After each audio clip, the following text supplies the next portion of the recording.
1989ರಲ್ಲಿ ನಂಜುಂಡಿ ಕಲ್ಯಾಣ ಚಿತ್ರದಿಂದ ಕನ್ನಡ ಚಿತ್ರರಂಗದಲ್ಲಿ ಅಡಿಯಿಟ್ಟು 27 ವರ್ಷಗಳ ಕಾಲ ಡ್ರೀಮ್ ಗರ್ಲ್ ಪಾತ್ರಗಳಿಂದ ಹಿಡಿದು ಹೆಣ್ಣು ಹುಲಿ ಪಾತ್ರಗಳವರೆಗೆ ಎಲ್ಲಾ ಪಾತ್ರಗಳನ್ನ ಮಾಡಿದ ಮಾಲಾಶ್ರೀ ಅವರಿಗೆ ಆಕ್ಟಿಂಗ್ ಬರಲ್ವಾ?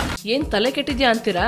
ಇಲ್ಲಪ್ಪ. ಹೀಗಂತ ಮಾಲಾಶ್ರೀ ಅವರಿಗೆ ಹೇಳಿ ತಮ್ಮ ಹೊಸ ಫಿಲ್ಮ್ ಪ್ರಾಜೆಕ್ಟ್ ಕ್ಯಾನ್ಸಲ್ ಮಾಡಿರೋದು ಉಪ್ಪು ಹುಳಿ ಖಾರ ನಿರ್ದೇಶಕರು. ಇದಕ್ಕೆ ಬೇಜಾರ್ ಮಾಡ್ಕೊಂಡು ಮಾಲಾಶ್ರೀ ಅವರು ಮೀಡಿಯಾದವ್ರ ಮುಂದೆ ಫುಲ್ ಸೆಂಟಿ ಆಗಿದ್ದಾರೆ.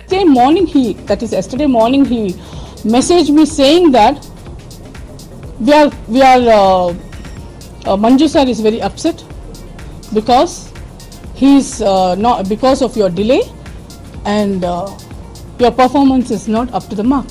ಆದ್ರೆ ನಿರ್ದೇಶಕರಾದ ಇಮ್ರಾನ್ ಸರ್ದಾರಿ ಅವರು ಹೇಳಿದ್ದು ಮಾಲಾಶ್ರೀ ಅವರು ಟೈಮಿಂಗ್ ಸರಿಯಾಗಿ ಶೂಟಿಂಗ್ ಬರ್ತಾ ಇರಲಿಲ್ಲ, ಅದಕ್ಕೆ ಪ್ರಾಜೆಕ್ಟ್ ಅನ್ನು ಕ್ಯಾನ್ಸಲ್ ಮಾಡಿದ್ದು ಅಂತ. ಯಾರು ಹೇಳಿದ್ ನಿಜ ಯಾರು ಹೇಳಿದ್ ಸುಳ್ಳು ಅಂತ ಯಾರಿಗ್ ಗೊತ್ತು. ಒಟ್ನಲ್ಲಿ ಹೆಣ್ಣು ಹುಲಿ ಫುಲ್ ಗುರ್ರ ಅಂತಿದ್ದಾರೆ ಇವಾಗ.